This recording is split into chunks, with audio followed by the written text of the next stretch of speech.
sometimes need to do something better for the team. Yeah. He's shown he's perfectly capable of doing that as well. But that's not just because, I mean, I wouldn't say he's changing that much in the, No, with the exception but that he can adapt on the fly if he needs to you know, if he thinks, okay, my team needs me to go and kill people, I can build this way. If my team needs me to sustain, to give them the ability to push into attack, I can build this way. You're right. It's the same story as how he got the 9K. He went Vanguard, Vlad's, into Abyssal Blade on Anti-Mage. It's very uncommon. Nobody really does that. Which almost triggered Purge when you almost lost him. It did a little. It's good. He adjusts his heroes, the item builds, yes, and he can play tons of different heroes, but the real thing is that OG plays around him. Give him the space to do this stuff so that he can carry them in the late game. Like we were saying with Virtus Pro with G earlier on. Draft is ready, so let's get you into the draft. And we'll see what we've got for game 2. The bans have been completed. So they banned I guess that's IO on OG because Alliance has first pick this time. Yeah, and not too surprising with any of the 4. It's like they're trying to stop the global option of Alliance, because I was actually sitting there going, I wonder if they can somehow get both Profit as well as IO through, go back to like classic Alliance and just like create a global presence on the map, so they don't have to feel fearful all the time. Like they're always going to have the extra numbers, but Alliance having first pick here indicates that it is OG that chose Radiance this game. Is there a potential some teams are picking second pick. Some teams are. Yeah, especially when you're looking for your combo, and it could be strat based as well. Maybe they have a strat ready for a certain side. It's been a while since we've seen Lone Druid for Admiral Bulldog, especially first pick. Yeah. We've only seen one Lone Druid, I think, this week so far. It's just for Matuma Man. So it seems to be hard to actually pick a Lone Druid when Lifestealer has become also so popular. Lifestealer's a decent counter, yeah. Slaughter's good against it, Witch Doctor's good against it, there's lots of options. Phoenix is good against it. Sunray's really good against it. Very, very good, because it's Lone Druid is normally safe to high ground, because you're, it's just a bear, whatever, I'll give him gold this late. Yeah. But Sunray doesn't care, it just blows him up. It's one of the greatest anti-sieging skills. I'm wondering if they actually go something to, like obviously the Phoenix is great, but like they actually disrupt the Lone Druid pool, because that's normally what Admiral Bulldog gets a huge amount, like something like a Bane, which is normally able to lock that bear out. That's one option, yeah. You can also wrap around, yeah. Slaughter's just such a great Lone Druid counter. At almost all stages of the game, you actually have to worry about your bear dying, just because he's going to have so much less armor. Now this has to be expected by Alliance. Most likely, yes. I'm sure OG's good enough to understand the counters to Lone Druid. And Alliance kind of has a history of this. They grab their heroes maybe so early that it's a little confusing. You're like, why would you grab that first, right? Like, yeah, because there has to be some form of mind game going on here, right? All right, this is a strat. Alliance is like about to Hi, get... Coddle guy! Where's the PL? Where's the PL, Coddle? Classic Alliance. They really don't want to have to drop down by losing this set, so this is something they've planned in practice, and that's why they're doing it. You don't pick Coddle second or first phase, like... It's not gonna get banned. It's kind of cool versus Phoenix, because of dive. Pretty cool against Slardar. You can counteract the Phoenix heal with your own heal nuke. Maybe that's the way you beat Sunray. You get another Sunray. I love the fact that although amplified and then instantly blown up. I love the fact that actually Urge animated that with his hands. You couldn't see it at home, but he actually animated that. Another Sunray. Okay, so what is the build for Coddle these days? Because I know that Mana Leak is very strong. Chakra Magic got buffed along the way. Yeah, that'd be the way they abuse it. Maybe they pick another hero that combos really well with Chakra Magic, like something like Bristleback can be really good because you can quill twice right at the start of the game. You can pick somebody with like a low cooldown nuke or stun, like for example, Ursa can double Earth Clap or whatever instantly. Something like that can be kind of cool. But OG is thinking differently. They're just removing S4 heroes, and those are all. And I say S4 heroes because those are all heroes that can determine the tempo of the game real well. Exactly, and it's good to do if you have a Lone Druid on your team, because if you can control tempo somewhere else, Lone Druid's usually taking towers. Yep. Also the perfect combos. So yeah, get him out. I still want to see if Starter can win. Like Starter actually has one of the worst win percentages in this tournament right now. He's at 16.67% win rate. Ooh, that's pretty bad. And that's after he was picked 6 times. That's really bad actually. It's actually the worst win rate like compared to how many times they're picked. So there's only won one game, I guess. Yeah, he has won one game. I'm a little surprised about that. It was the most popular pick in the C region, at least for the regional qualifiers. Very different level of teams here, obviously, but Alchemist banned out as well. Another good minus armor hero that would have synergized great with Slaughter. Like the Lone Druid Bear would have been eaten alive repeatedly. It's also a good ban out when, again, like potentially OG could have just kept Alliance at bay, where the Light can take out Creep Waves, but normally he's a counter pusher, not a pusher himself. You can make space with the Lone Druid, of course. But... yeah. What are other S4 heroes that can determine the tempo of the game? I mean, Queen of Pain comes to mind, but... Kind of like WAP. They need some disables for sure is one thing they're lacking. That's why either Puck or Bat Rider would have been okay. Dragon Knight sort of works, but not really. It's not very good against Phoenix. Slaughter has some solutions against it. So I don't really see Dragon Knight coming out for the Alliance, especially because they do want Lone Druid to be solo most of the time. They're going to be moving as Force. They're going to need something that can fight kind of all the time. Almost wonder if you go full Classic Alliance, bring S4's Invoker. Yeah. Oh god, I haven't seen him play that hero in so long. I know. I said it's classic. Is it really though? One thing that we also have to keep in mind that when Ake played Keeper of the Light, he didn't used to go with people on lane, apart from PL sometimes, but he also was very efficient in farming jungles real fast. Okay. Is it still an option? Thing you can do? It's worse now because of magic resistance creeps. So probably definitely worse. I think Coddle's okay at battling early on, honestly. You can get like at least one mana leak, so like a 2-1-2 build, something like that is pretty solid. It limits your leveling, but I mean, mana leak's really good this game. Solar and Phoenix are both a bit vulnerable. If you cast on Phoenix before he dives, for example, drains his mana, can't supernova. Straightforward kill there. So if you're OG, what are you gonna do if you're about to get cheese? Type of draft are you gonna go for? That's a harder Cheese question. back? Yeah. I mean, they've basically, this is their moment. They have two heroes to anticipate what's going to happen, and almost always is difficult to fully understand, especially when you got a Lone Druid Coddle opening. What are the lineups? Maybe split push, Ags on the Bear with recall, like split push shenanigans, perhaps? This is perfect. If you feel like you're going to come under siege, you have a hero that can be anywhere supporting anyway. Yeah. If you get an advantage, you'll instantly push it. That's what I was kind of actually hoping Alliance would have this hero. Yeah, I was thinking about that too a moment ago. It's like maybe Lodo plays Lone Druid and Bulldog does the Prophet offlane or something like that. That would kind of be cool. But for now, the Prophet will be global. So if they're looking into something with recall, then that won't be abusable. Maybe they can shift their strat a bit. Not that they really need to fully adjust just based on Prophet, but Alliance should stick to what they were planning to do, basically. Yeah. And OG should pick something that is synergistic in what they want to do. I could definitely see them pick up an Invoker.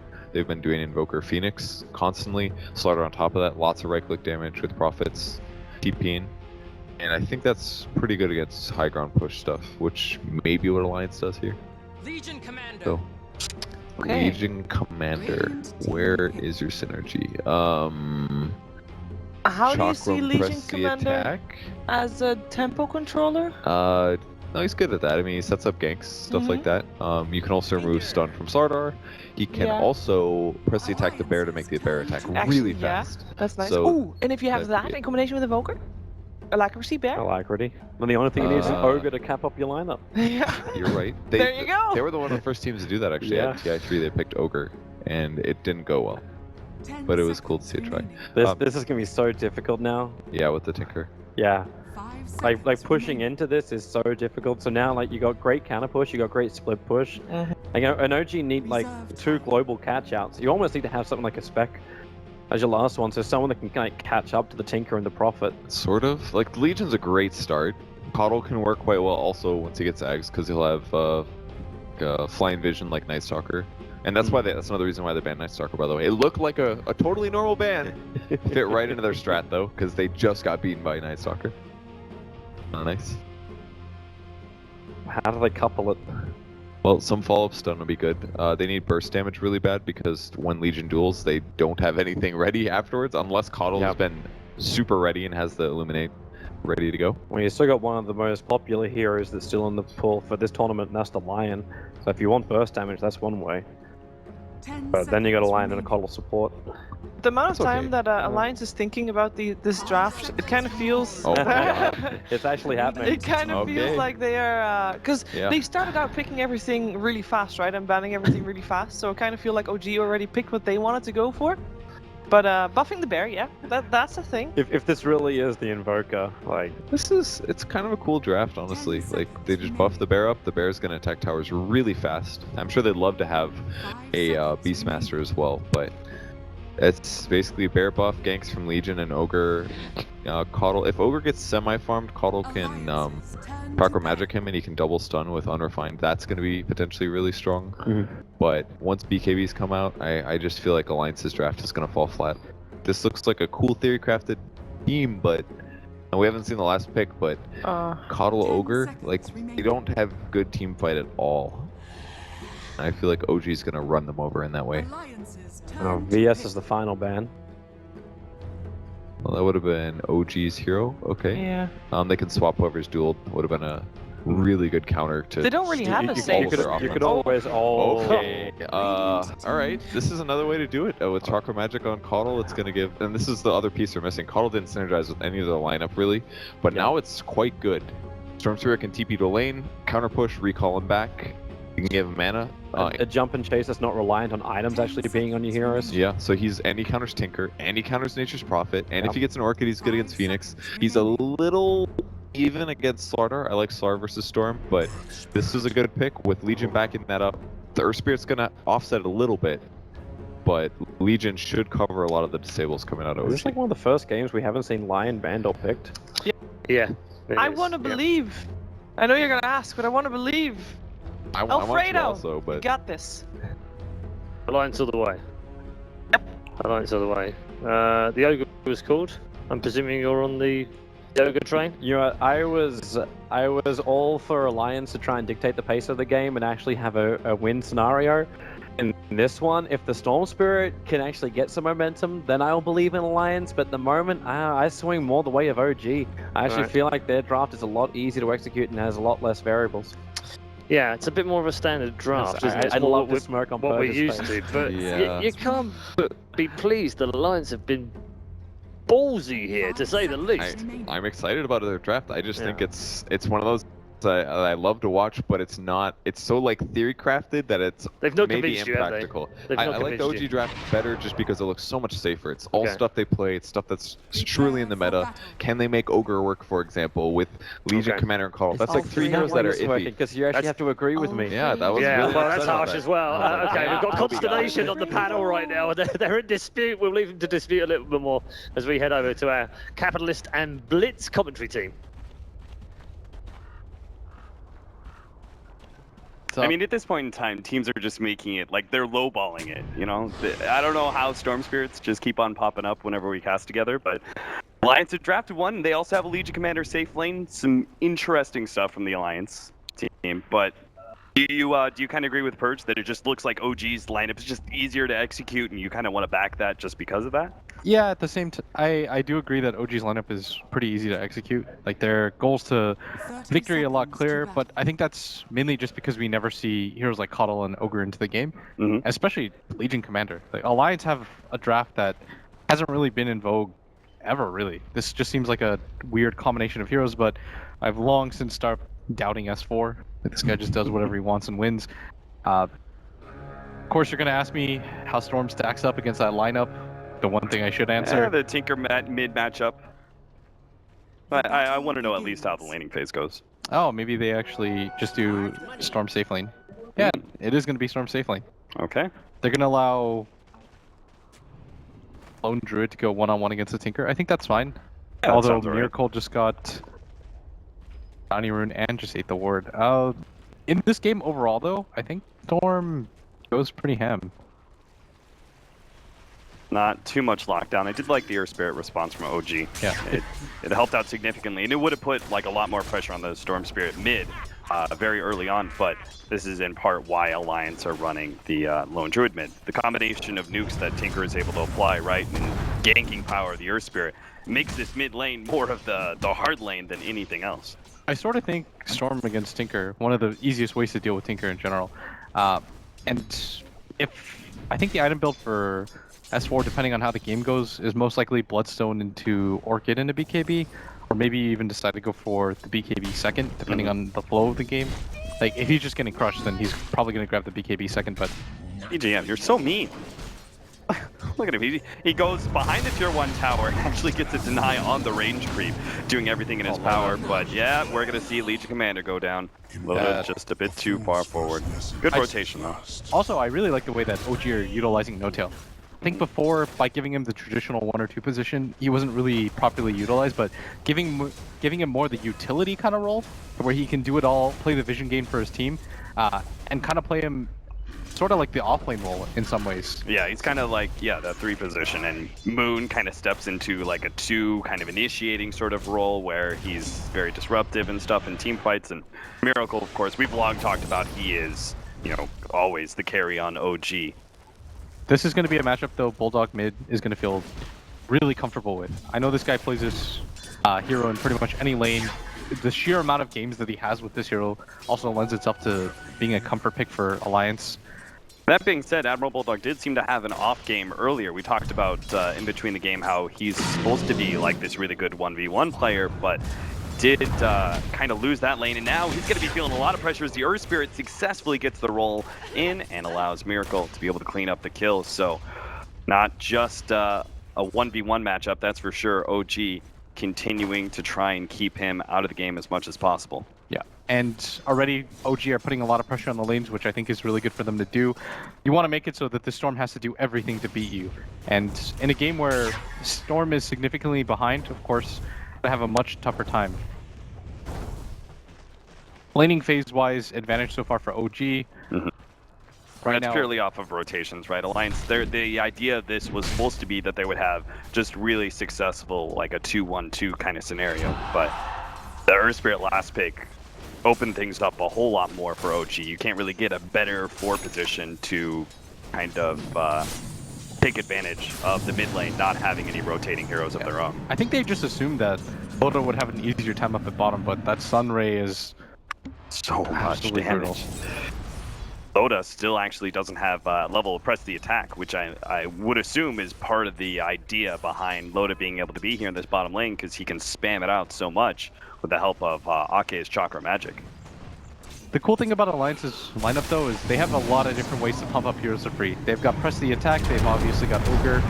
Oh, the roll misses from Crit. He does manage to get the kick, but I don't think that means much. Loda turns around, throws out the nuke for the extra movement speed. That'll be the end of that attempt at an engagement. Frudge middle lane just barely caught the tail end of Admiral Bulldog going down.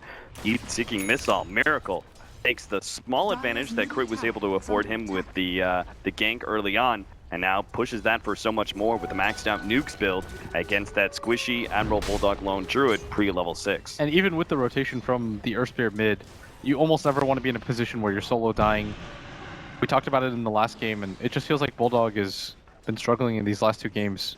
The Earth Spirit rotation hurts, but that additional kill is going to make things even harder for it to catch up. As a bottom, probably going to get nuked down, and now we're starting to see some stability out of this bottom lane for Alliance. But it's going to be this top lane right now that is going so well for them. Storm obviously countering a lot of the heroes on OG. It just remains to be seen whether or not he can do a lot of this heavy lifting, because they are going to rely on him quite a lot if these lanes continue to go the way that they are. Yeah, I mean, he's going to be the primary hero to shut down the Tinker and keep him controlled even as you go later on into the game. Prophet. And Nature's Prophet as well, another great example of an intelligent sort of split-pushing style hero. They have a lot of ways to them out too, with the Keeper of the Light, the Chakra, obviously the Press the Attack from the Legion Commander will get rid of any silences or stuns as long as they don't get connected on together. Okay, Moon and EGM. Not even stopping for a right click, just passing each other by. EGM will soak up the experience in mid now that Lone Druid is going to go full jungle. And Moon will take the opportunity to 1v1 against S4 Storm Spirit. Of course, they can afford to leave S4 alone now. It's just about to hit level 6. The roll in middle lane is going to be able to catch EGM. Follow it up with a kick, and Miracle should be able to kill him with the heat-seeking missile to finish him off. Fairy Fire going out EGM's tanky beast, but oh, the healing salve is going to be able to actually keep him alive. Natural tankiness of the Ogre Magi, you won't see any other support but Ogre being able to survive through a gank attempt like that. 9 armor. They were right-clicking him so many different times, but they just weren't able to bring him down, and he's just going to throw out some spells, try to get some free levels at the same time. Moon up at top, I think he realized Storm is one of the weaker safe lane heroes in the sense that he can't really provide much for you in terms of kill potential. You're gonna Remnant on the ground and right-click somebody with an overload. Right. Have to be a major mispositioning of Moon early on to die to this. So should be able to start getting some farm. Didn't get much to early on. Just because of the way that EGM was playing. He was essentially just saying, okay, I've got all this armor against pure physical damage hero and Slardar, both the crush as well as his right clicks, so I'll just trade hits constantly, and that kept Moon away from being able to CS. Yeah. And Loda just continues to farm during this time period. Soul Ring is going to be completed on S4, so he's going to go for the Bloodstone first. It's just a common item, and I think this guy just needs to power farm. They don't really have the best ways to create space for each other, is the one downside of Alliance's lineup. You just look at all the heroes that they have. Lone Druid inherently doesn't gank. Ogre has 2 abilities that have some burst potential, but he really needs levels. And he's even better at just fighting throughout a long team fight and not just that initial gank. Right. Legion Commander's that instant burst that you need, but he doesn't really have something that can pair with it. Like, neither of the supports pre-level 6, especially on the Ogre, provide him too much in terms of DPS. Yeah. So getting some duels is going to be hard. And they're both pretty slow, even if they do get to a point where they're able to go more of a solo route. Or even just trying to initiate for some allies to follow him up. It's still going to take a while to get to that point. You could say Storm Spirit and Legion Commander kind of share timings in that regard. So the 10-15 minute marker is going to be too open. Moon, he does have a crush. S4 is trying to keep his distance away from Moon and will be able to claim that last hit. Very nicely played. The positioning game almost going to go down to Miracle. May end up dying to Furion as he comes in. Last little jump from S4. He is able to get out. Miracle starts spamming out the wave, but they really wanted to be able to claim a counter kill with 2 core rotations like that. That was top lane. exceedingly well done by S4, mana management-wise. Cool to see. Even had the Soul Ring too, just in case. The Nature's Prophet had committed the TP already, he knows that, waits that extra half beat, and gets the solo kill too on that Slardar. As soon as you saw the Slardar commit the stun, it was the guaranteed kill. Yeah. I think he can even output probably around 180 more damage too, if you take into account the overload and the right clicks. So he had well within his rights to kill him. Seeing Bulldog was a bit hesitant to come up to this top lane. He finally did, and was able to get to the deny in the tier 1 tower, but you can kind of see why. It's a scary venture. Crit was actually looking for an opening to roll on in. But, of course, the Lone Druid, now that he's level 7, he's actually relatively tanky if he wants to go into his true form, and he's still got that Savage Roar able to depend on, so. Top. Bulldog did a very good job too, scouting with the with the bear first, make sure that nothing was coming his way. Obviously, you make that play just no reason not to, as mid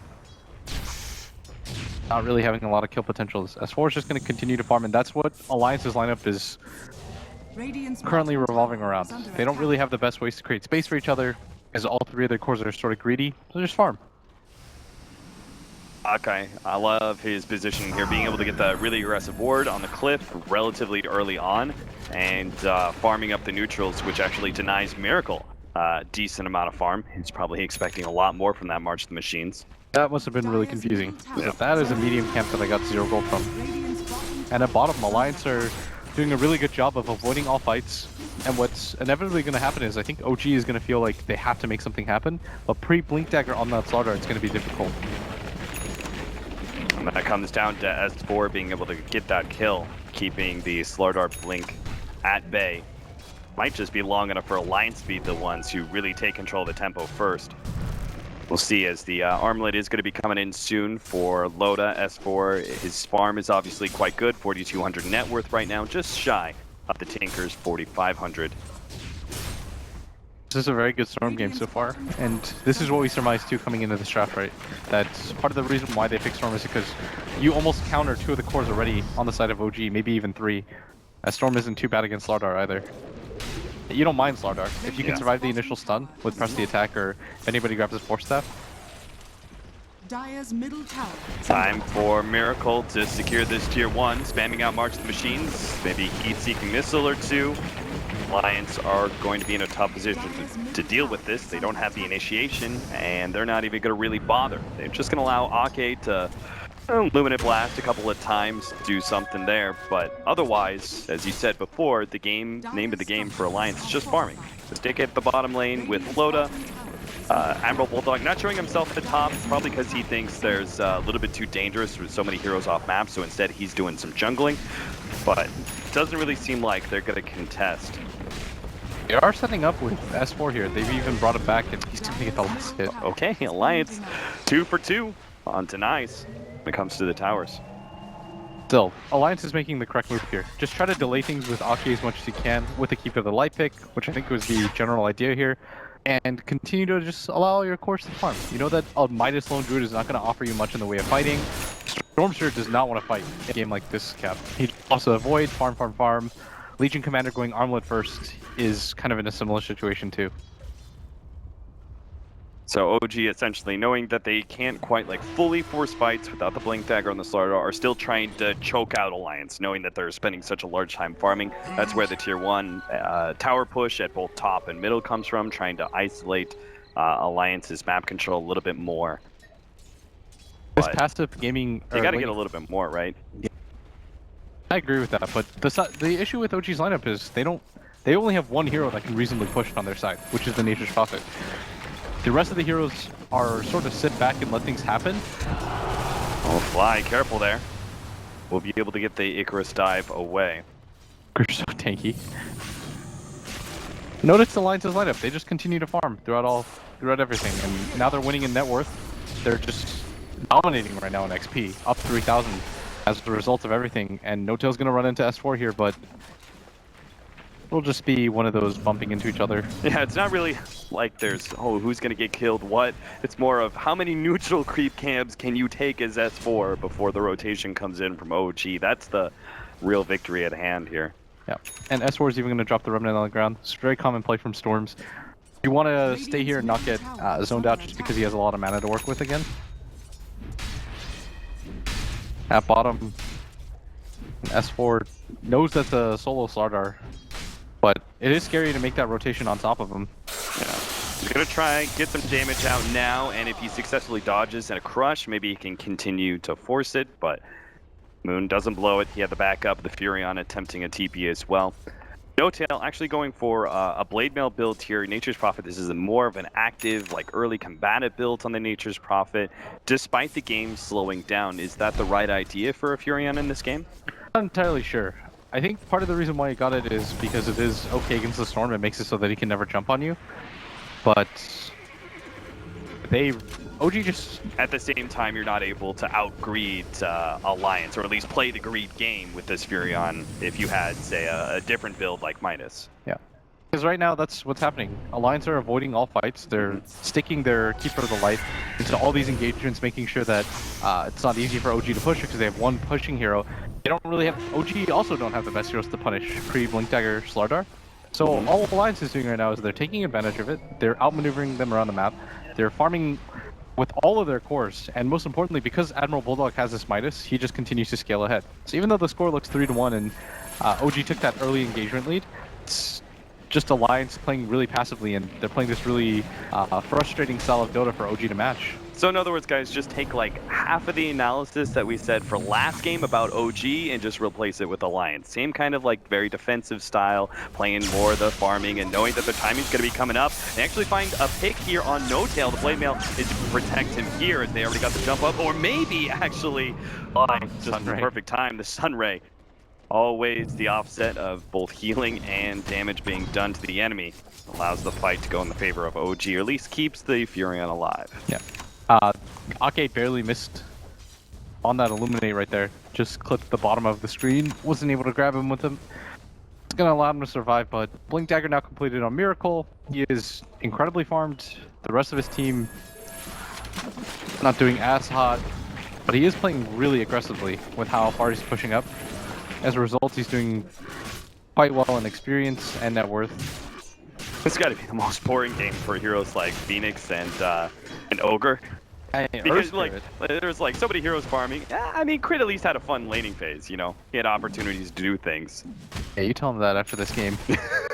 After 10 minutes, the game just became him farming with an Earth Spirit. You know, no Earth Spirit player wants this game to be this passive. Yeah, it's like farming with a bounty hunter. It's like, why? Yeah.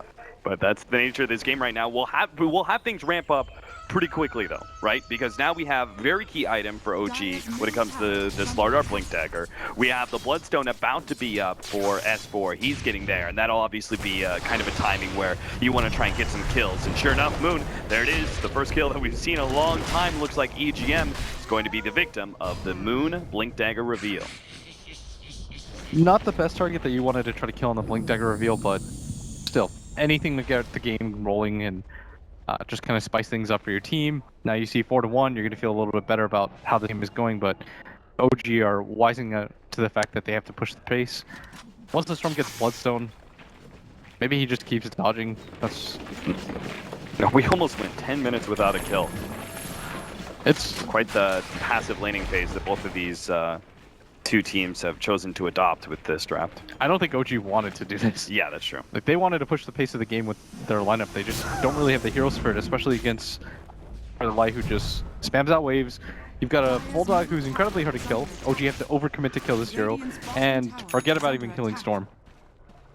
Again, you're seeing Alliance making all the reads. Just like OG was able to dodge some of the smoke ganks last game, you're seeing Alliance reading some of the movements. Not here though. Ake is going to be the one off, but again, OG kind of commitment, just like at the top lane with the Blink Dagger. Just getting a support isn't quite what they envisioned. Yeah, what I was going to say is Alliance are actually leading with their supports head first before any of their cores go there. Even with Storm being the most hypermobile carry in the game, they weren't really willing to sacrifice his positioning to show himself on the map. Top lane's pushing in, and you don't really have good control of your jungle. Well, send a support up He's there. Just like poking him forward. He's like, "Don't worry, man. I've got your back." And then as soon as he jumps, he's like, "Oh yeah, that is a terrible place to be. I'm out." Luck, Ake. Poor Ake. Behind tier 2. EGM, once again, the support of Alliance goes down, and now we're going to see a repeat as Ake almost ends up going down 2 HP. OG now laying control over this tier 2 tower, being able to push back that nasty Keeper of the Light. No more Illuminate Blast to slow them down, but just continue to farm on the side of Alliance. No reason to take any of these fights early on. You've already got, I didn't even realize, they already have Relic on Bulldog. He's almost about to finish the Radiance, and they're going to get a Bloodstone. They have benefited heavily from this type of playstyle. That is the full Bloodstone completed on S4. With the Keeper of the Light, you're able to play like such a heavier split pushing game too as Storm Spirit, right? Because you just zip to a side lane, you get recalled back, some free mana. I think Keeper of the Light is one of my 3 favorite supports to play with. Because he allows you the freedom and flexibility to kind of do whatever you want. Hotel's going to go on that Cliff of Death, and I do like this move by Alliance though. Scout out their jungle. Meanwhile, OG is farming their own jungle. Don't think they feel comfortable anymore just because they know that Alliance have hit most of their item timings. There really is so much deja vu in this game too. I remember having a conversation about how, you know, Alliance were securing their jungle, you know, last time around, sweeping through the dire side, trying to, you know, make sure that they had some room to farm and push out. This time though, they have much better late gamers. Yeah, absolutely. Moon's gonna show himself at top. And they're gonna be able to catch something here. EGM. These poor supports. That's life. It's like you're going fishing, you know? Every single time you throw support out there, he wriggles around a little bit, and OG will immediately snap on the bait. Yeah. He doesn't care. His lone druid's got a Radiance at 20 minutes to go along with 700 gold and a Midas. He's like, ultimately, what am I? I'm a bloodlust for my lone druid bear. I do like this change up in build, by the way, with Storm. Sometimes you saw the 4 levels of the Static Remnant, and I think I was talking to... I can't remember. I think Keenan in the elevator. We were discussing Storm builds, and I said, because you can't go for the jungle anymore, you go for this. You just go for 2 levels of the Vortex because that's enough to complete the combo. Whereas before you would leave it for level 1, but because of that gap that you hit, you know, when you hit level 11, it becomes really difficult to level it up. So you want at least 2 levels if you're going to get this Bloodstone. Yeah. That made any sense. That sounded like gibberish in my head. Did a little bit. I was just laughing to myself that even in your downtime, you're talking about Storm Spirit. Yeah, you got to. It's fun. You can theory craft some cool stuff now. The way that Like the jungle, the Agadins? with the way that the jungle changed, this is probably only interesting to me, but now that you can change the storm build into getting 2 earlier levels of the vortex.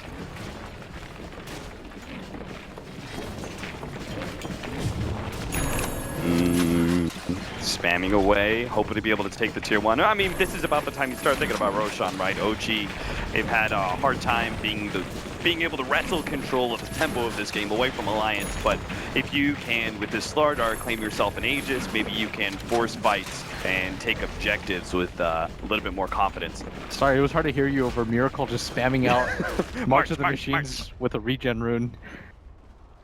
Things got pretty loud. Yeah, he went for that Aether Lens build, by the way. I think we saw somebody do that this weekend. Yeah. I actually asked somebody about it. Was it mid one? It was one of the qualifier games for sure. Yeah, and I think there was actually 2 or 3 games maybe. Aether Lens in recent memory. And what did you hear about it? I asked some people about it. But it seems like kind of a nice build-up item, increasing damage. Fly is second kill the game. Hey. Alliance doubling their kills at 22 minutes. Oh, you know what I just realized about Alliance's lineup? It infinitely scales. Dual plus Bloodstone charges. You guys don't know this about Blitz. He has like the biggest obsession with infinitely scaling Dota lineups. Anytime you have a Legion Commander, he's just like, oh yes. Silencer. How can you He's lose? all over Silencer. In a theoretical 700-minute game, Alliance would win this game 10 times out of 10. There's no way they wouldn't. Well, with Alliance's current playstyle, they do seem to be making this possible that they can push it to 700 minutes. Yeah, look how cool that game was. They just got dual damage plus a Bloodstone charge. That's sick. That goes beyond the gold. This has got to be so frustrating for OG to play against, though. Yeah. It's one of those situations where they know they can't do anything because all of Alliance's heroes are so hard to kill. But at the same time, what are they supposed to do? And now they're getting to a point where they can't even play like aggressively without any kind of abandon. Because there's plenty of pickoff opportunity now for Alliance between the Legion Commander with some sort of smoke play in the duel, as well as the Storm Spirit. Miracle, though, has been the rock so far for OG in this game. Continues to steadily farm. 4 or 5 slotted in a game like this, it could be incredibly hard for Alliance to try to go uphill. Yeah, and that's why their timing is going to be like not quite like super late game, despite the infinitely scaling aspect of them, right? It's going to be more that 40-minute marker. You don't want to try and let it tinker. Like Tinker's one of those kind of like you never know what's going to happen late game with the Tinker because. Oh, I guess he infinitely scales too because of his free. That's so sick. All right, for Alliance though, he's going to go for the Orchid, by the way, on the Storm, and the main reason for this is because they're doing just fine and he has the Aegis. He can afford not to go with the BKB earlier. Yeah. Tinker, Furion, these 2 heroes. The pickoff heroes that we were talking about before, they're pretty easily abused by Orchid as well. This kind of forces, what do you go as Tinkers at this point to deal with the Orchid? Is it Eul Scepter or? You just try not to die. Just try not to die, says Blitzdota. That's my advice. Predict where the storm. Miracle's so good that he'll do it. I understand why people, so many people pay you for coaching now. I appreciate it. Just try not to die. That'll be $700, please. Miracle just... For Miracle, it probably works. You just, between games, oh, you die too much. Just play a little bit better. And Miracle's like, I got you, fam. All right, I got you. He just understands. He's just like all of a sudden is able to break down the whole entire game in his head and know exactly why he died every single time. Oh, I see what scenario you're talking about. Yeah. that guy, I've heard different pro players talk about him too, and he's kind of like one of those like absurdly talented people that like other talented people within Dota 2 were just like, yeah, that guy's insane. I think it was like Swindles or somebody who was like, that guy just seems to be able to map out like a whole entire team fight in his head. It's not that he plays like super fast necessarily, it's just the fact that he seems to know like all of the timings of everything that's happening in a team fight and ditching himself accordingly. And right now, they are going to ask a lot out of him on the side of OG. Yeah. He has to do At the rate this game is going at. Oh, jump on mid. Plate mail versus plate mail. But they do have the little bit extra help with Sunray over the top. That might mean Loda actually loses this fight. No tail, winner there. And now they've actually taken away the Aegis from the Storm Spirit as well. They're going to try and get good. Oh, nice there from Ake, but he immediately dies to Miracle. S4 is on his way out and will be able to get away. But EGM not so lucky. Quick batch there. And Phoenix Egg actually preventing S4 from being able to respond as OG go on EGM. Now they jump forward. S4, is he actually going to be caught here? They don't. They do have a silence coming up soon. S4 pulls the last flipping remnants of his mana, and they're able to catch him out. That is not what they wanted out of that fight. That Sunray did so much work against Loda, and Alliance just beat away 4 heroes. They thought with the Aegis advantage that they had, it was like the cleanest, you know, they weren't feeding away almost any excessive kills. It was always supports that they were giving away. It was just like, you know, such a clean game from Alliance, getting what they wanted, slowing down the game, getting farm. And then one massive misstep like that in the mid lane just cost them everything. That was 4 heroes down. That was Bloodstone charges and an Aegis loss for S4. So he's back to the old Bloodstone now. That was 8 charges. That was crazy by Alliance. When they took that fight, before they took that fight, they were up 5k in XP. They were up 3,000 in net worth, and it just continued to climb. With how low their supports were doing, that just means your cores are even richer. Yeah. Our Bulldog's already got an AC going on him. They didn't even take the fight with him. They just assumed with the Aegis on Storm and how farmed he was, they'd be able to win that fight easily. But OG have a lot of team fight. This is what OG was waiting for Alliance to slip up and fight into them. And as soon as that happens, look how much they grab out of it. Yeah, not only the metrics changing out, they got a little bit of extra control, taking that tier 2, and it seems like they're gonna get this bottom lane eventually. I can only presume that OG has that on their short list. Their ability to infinitely scale turned on them too. They gave away dual damage.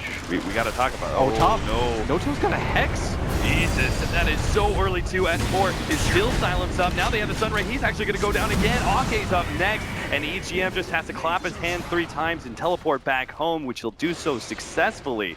But you take it on a Storm Spirit and infinitely scaling, but he just keeps going down, and down. 5 Bloodstone charges. Now mid lane, and Bulldog tries to actually, no, he misses the Savage Roar. So Nailtail managed to sprout him in. The stun still lands. Admiral Bulldog trapped inside the trees and won't ever be able to escape. That bouncing laser as well. Actually kind of effective versus that lone Druid. The Bear unable to do any damage to No-Tail in return. All of this action is just ramped up all at once. No-Tail plays that fight perfectly up at top, even makes his way mid. And this is what I'm talking about. When he gets to play these heroes, the nature prophets, the Beastmasters, you're going to see him be so successful. And now S4 is in a weird situation where he doesn't have a BKB build up. Didn't expect that early Hex coming out of No-Tail, and all of this stat build makes him so hard to kill. And up at top, they're going to go for it again. Not again. He's going to be inside the fight stuff. They're going to be able to combo up the stuns as well. If he survives through this, no chance in hell. The amplified damage, they're just able to lay into him in a quarter second. What has happened in this game? All control has been lost from Alliance. All off of that one engagement. They were in a perfectly good scenario. All of a sudden, it just looks like heroes are being picked off left and right. It took 10 minutes for OG to get the 3rd kill of the game. It's almost like Alliance now, one slip of control, and now they're just trying to wrestle it back with their positioning, but they just keep on getting caught out. EGM's the next victim of OG's rampage through this 16-2. As you can see, that net worth graph has flipped on its head. 3k to Alliance not so long ago has now gone 3k in the favor of OG. This is one of the more dramatic ramp-ups in a game that I've seen in a really long time. At one point it was 7-2. Alliance were steadily farming with everybody. The only heroes that they had really lost, aside from the laning phase, were supports. And this is the ideal situation to be in. And this is why we were talking as if Alliance did have the advantage. Because at one point, before all these slip-ups had happened and all these individual pickups, they were doing great. Yeah. Then one fight happens mid, then they just start to lose heroes one by one, and it is just snowballed for them. Miracle, let's talk about this build finally. The Aghanims on the Tinker, the Ether Lens. Miracle twice now has gone for a bit of a different build from the traditional style that we've seen with these heroes. First the Alchemist, now the Tinker. And he's really tanky, and the amount of damage that he puts out is really high, especially against the lone Druid. And against S4, he can't really afford to burst him anymore. And Alliance now, what they were doing is splitting up and farming everywhere, and they were just getting so much efficiency, but after those 3 pickoffs in a row, all led by No-Tail, game just completely turns against them, and OG are looking to be in a really dominant position. Net worth-wise, the 3 cores from Alliance are still in really stable shape. It's just the rest of the heroes that have really fallen off for them. And teamfight-wise, OG are also in a really good position with this early Hex pick from No-Tail. Well, the courier pick off. That'll definitely help out quite a bit. Say goodbye to 3800. That was both the Soul Booster and the Shiva's Guard.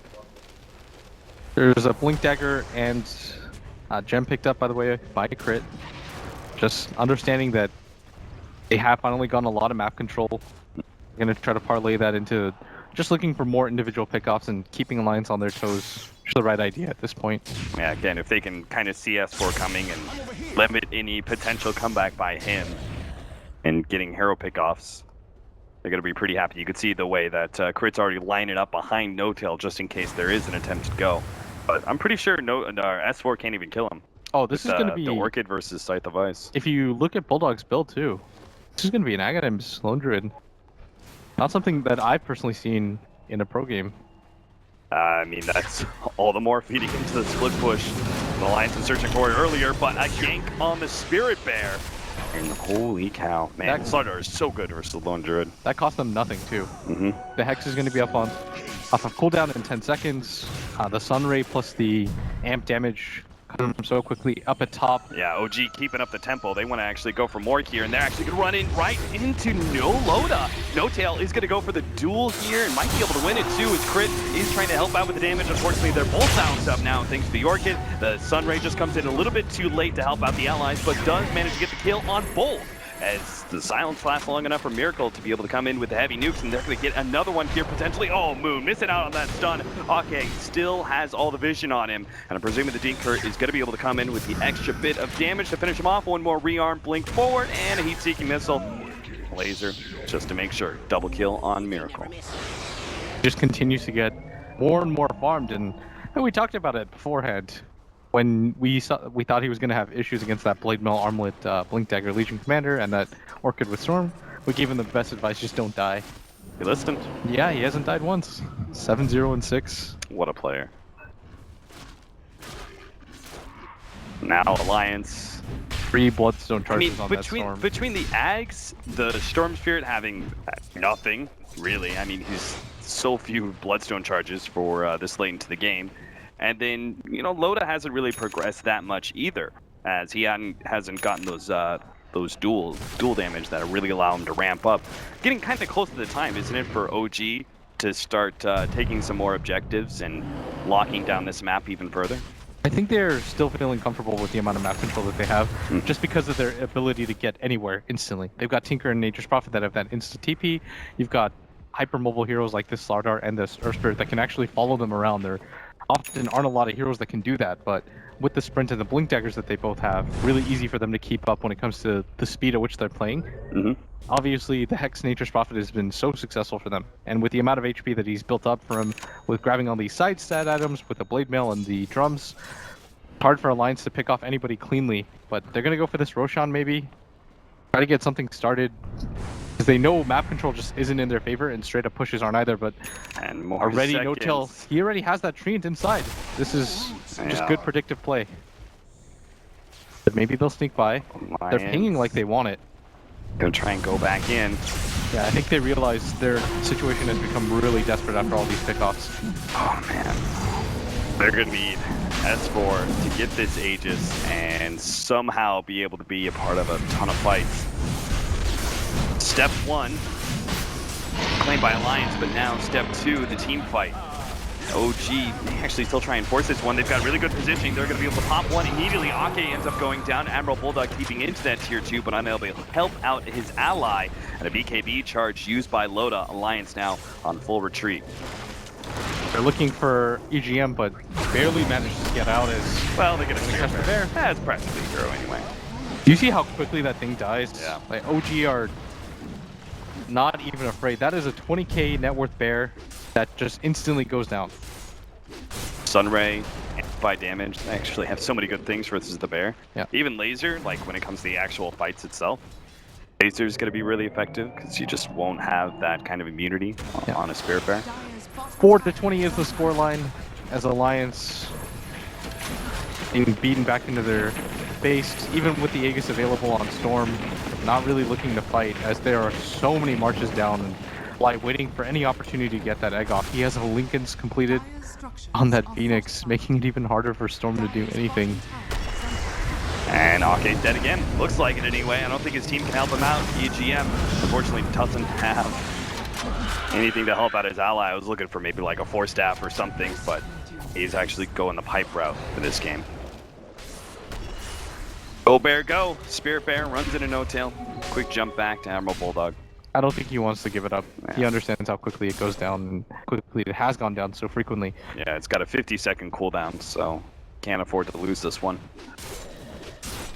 But with how quickly OG kill it, he can't even really risk it. You notice that Bulldog is staying with his bear now, not really showing it on the map. OG just have so much mobility on their side. S4 sees Miracle, will be able to grab him back, but does he actually have enough mana sustain to be able to take on Miracle, who's tanky as hell? No, he's certainly not. No Tail comes in with the assist inside the fight, and now S4 is actually going to lose his Aegis here. They've got to make their way down, beeline to bottom to help him out. Try and catch No Tail, perhaps. S4 back, where's the jump? They actually didn't see No Tail, I think, with the bear. And that is a free escape from OG. Potentially just thought there were going to be other heroes behind him. Maybe. You're walking into a blind area, saw the Slaughter make his way over to Loda, doesn't get the jump off onto No Tail, and now they're going to start to pressure this tier 2 tower atop. Without the Aegis available, no way that Alliance take this fight. Tier 2 it is for OG. Alliance, all they can do is maybe chip away at the tier 3 in exchange and try and force some heroes back. But Miracle is already one step ahead of them. Dire's top tower has fallen. Him rocking the 14 Bloodstone charges to S4's 3. 3, 1, and 12 No Tail.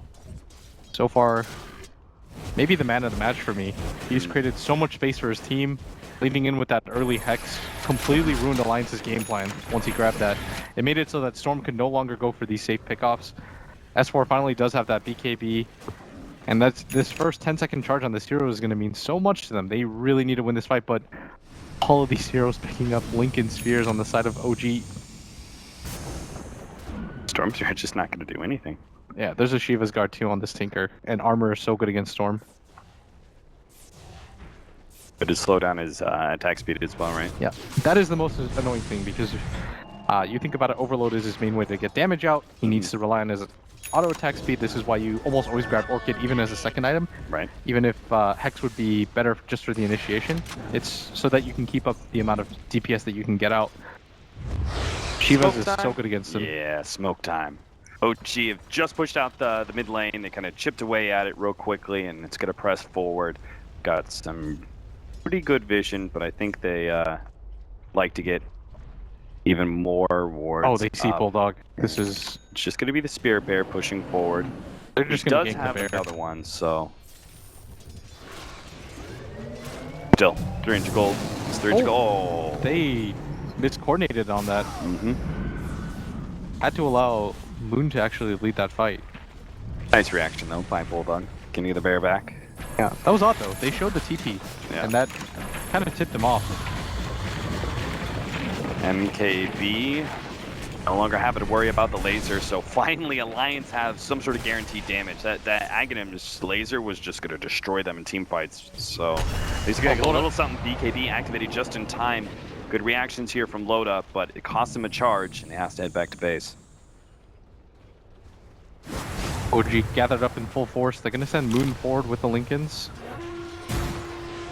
Lincolns on Lincolns. Dire's middle tower is under attack. Hotcase almost got a Aghanim Scepter himself. They just have to, Alliance have to play the defensive game and hope that OG either get frustrated and try to make a rash move or wait for some sort of opening. Essentially, we're going to need OG to have some sort of breakdown like Alliance did in that mid gank. That was so weird. It happened so suddenly. All of a sudden, S4 dies, then he revives because he has a decent amount of Bloodstone charges, dies once again, gets his second consecutive death in a row, then dies a third time. All of a sudden, the game is entirely in the hands of OG. Alliance really just being holed up in their base. Can't really get too far outside, especially with that jam still available on crit, and just their ability to instantly be there if Alliance get out of position. So if you're OG, do you like never actually have an item or a timing that you go high ground? It's just when you find the right pickoffs, when you have the right control, then you go for it? And they're still gaining a lot of items on all their heroes. Yeah. Good amount of XP. Alliance can't leave their base, or they don't feel comfortable at least. They know that the Storm isn't really gaining much more in items, and all of their heroes are still doing quite well when it comes to net worth. Even their Phoenix. The two supports from Alliance just continue to become less effective as the game goes on. Ogre not really the best ultra late game hero. Maybe if he had Ags plus an Aether Lens and an Octarine Core, but KGM's got to be so miserable. yeah. He's lit. Like, I was kind of joking about like he's just a bloodlust, but that's essentially what he's going to become too. Not become, is already. It is true. Oh, and mid. Loda jumped on, chain stun. They're going to have Miracle coming in with the extra damage too. Loda doesn't have a chance. Just chain stun constantly. Escor's going to go on to No-Tail with his BKB. And all the great attack speed, he will actually be able to take one. It looks like he'll manage to get the Phoenix Egg as well. The stun comes in, actually stalls things up. And Escor, the laser stops everything. The egg explodes. Alliance, the fight entirely resets. And now they've got a fresh Sun Ray burning through Bulldog. He's almost dead. Crit managed to catch up to him. The Savage Roar goes down, but Miracle's still able to catch him with the edge of the Shivas. Loda, the target next as they get control onto him with the help of crit. That's a dieback for Loda. And Alliance struggling to keep any control of this game as they're going to lose EGM as well. OG, they've just found their opportunity to go high ground. So well done by OG taking that fight. Alliance didn't even look that bad of a fight for a second. That first BKB charge on that Storm Spirit doing a lot of work there, but that laser to save the Phoenix Egg. Maybe Alliance can make something out of that fight if that doesn't happen. They were about to bring out the Phoenix Egg. They had Loda hitting it on top of the Storm Spirit who attacks really fast. Neither of them were Fire Spirited or anything, but OG jump at the bit. Yeah, the Bloodlust on the Storm Spirit seemed like it was almost inevitable that that egg was not going to be able to survive. But bouncing laser, man. The bouncing laser. Ags on the Keeper of the Light, though, is going to continue to do okay for them as they can play the Vision game decently. But OG, looks like they want to get aggressive. Don't have Egg available yet. Maybe even wait for that. Phoenix. Gank on the Spirit Bear, perhaps? No-Tail, TP's in. No. Oh, it looks like it is going to be a gank on the Spirit Bear. It goes for the scythe, but Miracle's a little bit late in TPing in. And, oh, he actually does catch it. Gets the Shivas on him to slow down the bear, and that will be a kill. The 300 gold, and that is so hard for that bear. Poor bear. KB coming out on Bulldog. I think he understands that he needs to be able to keep that thing alive. Turning into an endangered animal. Cliff games for No-Tail. And some vision for his team. He really does seem to play that game quite well. The vision game. Information. Lions are just holed up in their base right now. Gonna get scanned out. OG just kind of making sure that was like sort of they're in their base, right? Not smoking out or anything. It was that kind of scan. Yeah, it was make sure you know where they're supposed to be. They've just kind of forced them into prison of their own base. Even with that was supposed to be advantage, right? The Keeper of the Light plus the Storm Spirit is that, and the Icon Spirit Bear is that you would always be able to push out the lane and still remain safe. But we're seeing with the way that OG are coordinating that not even the Spirit Bear is going to be able to stay alive as the Sunray just burns it down. That's down for 84 seconds. OG didn't push high ground last time I suggested it, but maybe third time's the charm. Loda going to be jumped on, quickly stunned up, chaining it with crit. But no follow-up. OG just kind of testing the waters of high ground for now. No-Tail puts himself in the front lines with his blade mail. Lotus stuck inside the trees and the Sunray burning through him. The Scythe of Bison, he's forced to pop a BKB. OG, a small victory. Long drawn-out war that is this tier 3 push. With that bear dead, all of that net worth that he built up, 26k, it's considerable, but obviously not going to do too much as mid. TP on Score's going to get jumped on. S4 still managed to get the jump away though. Miracle doesn't have the hard lockdown of sight thanks to the fact he went Ethereal Blade. So that 1-2 punch isn't going to be enough to stop a Storm Spirit. Next time around, they'll have No Tail joining them, though. Again, time after time, Moon just trying Alliance, seeing if there's a weak point somewhere in that high ground defense, and they are getting a small bit of damage on the tier 3s. Loda thinking about, oh, Linkage actually comes out. Loda's gonna be turned around on. Thought he was gonna be able to get the duel. Instead, he's the one who ends up going down. Nothing given, nothing gained. As for BKB activated, but Supernova goes down, and Alliance are forced to retreat back to the fountain without Loda. Again, 60 seconds on him as he died back last team fight. Now EGM's gone as well. Alliance gonna have to give up a full lane of racks, it seems. Yeah, this is not something that they can really defend. They're going to send the Storm forward with some shenanigans of the Keeper of the Light combination, but this is definitely going to mean set a rack. They've got to be careful too. They've got Hexus still. No, Ake's down as well. Beyond Godlike for Miracle. Quick buyback by him. But it's not just one lane of racks at this point in time. It's rapidly going to be turning into two if they lose this Spirit Bear for the third time in 3 minutes now. There, sure enough, it goes down. Admiral Bulldog is going to be the next one first, and Miracle just going through the revolver that is his spells. S4 gets Sight the Vice up. Not going to be able to have a follow-up there as Moon misses out of the crush, and S4 should be able to get back to the fountain. Ake, not so lucky. Yet another dieback for Alliance. That is a godlike Phoenix, 10-1 and 12. He has so many different items. Didn't even realize what he's got to sacrifice of his own is. And it's getting the Orchid and stopping that TP out there. No Tail. If they could just get Moon as well. No, again, these Lincolns saving the individual heroes of OG time after time, and so they only get the one pick off of the lane of rags and multiple buybacks and diebacks. Everyone on OG is so farmed. Like, this Phoenix has a Lincoln Sphere and a Scythe of Vice. It makes it so impossible for Alliance to get any sort of maneuverability out. Ether Lens for Slardar. What is Miracle dropping for that Death Blade? The way? The Aether? But what is Ether Lens on Slardar? Longer cast range of amplified damage. I was like, is this a Moon thing? Is he gonna start dropping it? Is this his drop item? Pick Ether Lens? He's just gonna start dropping it in team fights? No, I don't think he does that anymore. Changed man. I don't know about that. Yeah, Alliance are just kind of waiting for OG to push into them, as again they're in a similar situation. This time down a Rax though. Just seems inevitable at this point that the wave of OG heroes are going to be able to penetrate the high ground once again and finish this game off. Oh, No Tail actually TPs into that, but Side the Vice leading onto the bear. They quickly wake the bear up. Press the attack. No Tail's getting pretty low. Spawn attempting this Ball Lightning recall back as a form of high ground defense. Quickly burst down the wave, but not quite getting it perfectly. Laser goes down. Alliance dropping pretty quickly now. This long jump in, but again, it's just a recall back. Bringing OG a bit low. Miracle doesn't mind. He'll just head back to base.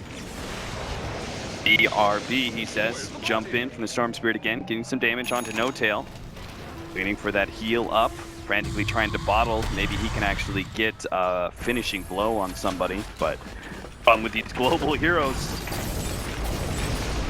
Just head on right back to the Radiant base. This has got to be the most frustrating situation for OG, and this is saying something considering they're the ones with Tinker in the game, which is a notoriously expensive hero. But Alliance are just holding the line, using the Storm Spirit Ball repeatedly, clearing the wave.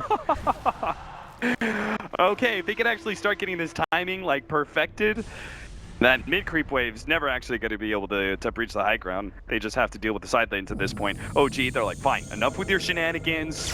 Let's get ourselves an Aegis and cheese. Who does this even benefit that much on OG? I guess they could get it on anybody and just decide to go for it. Yeah, in some ways it stops, it denies it away from Alliance, right? In that freak scenario that OG loses a fight while they're trying to push high ground, and Alliance gets some semblance of control, they would love to be able to get an Aegis for the Storm Spirit. Yeah. Cool thing about Alliance's draft though is maybe if they do this a few more times, OG slip up and get a little bit too frustrated. Like, Dota players are also prone to human emotion. You can have this happen to you a few times and OG might just think to themselves, we have to do something, I'm tired of this game. I mean, with the way that this game has gone, Blitz, I'm not going to say a few more times. I don't think you want to raise the hopes of the crowd too much. I think it's going to be a few more 100 times at this rate. Scythe onto Spirit Bear. Another exciting attempt at a Spirit Bear kill. Looks like they do have it in the bag. There is an extra one for Admiral Bulldog, though. Oh, actually pops the BKB to be able to keep it intact. The amplified damage. Moon, careful there, friend. Shiva's coming out. This is a Storm Spirit. That's to be one of the most ridiculous things I've ever watched.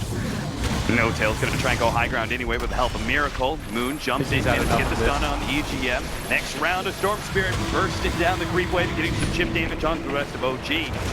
And again, OG, maybe you're right, maybe they are gonna be misstepping here. They are getting pretty low. A little too low. And maybe this is the one.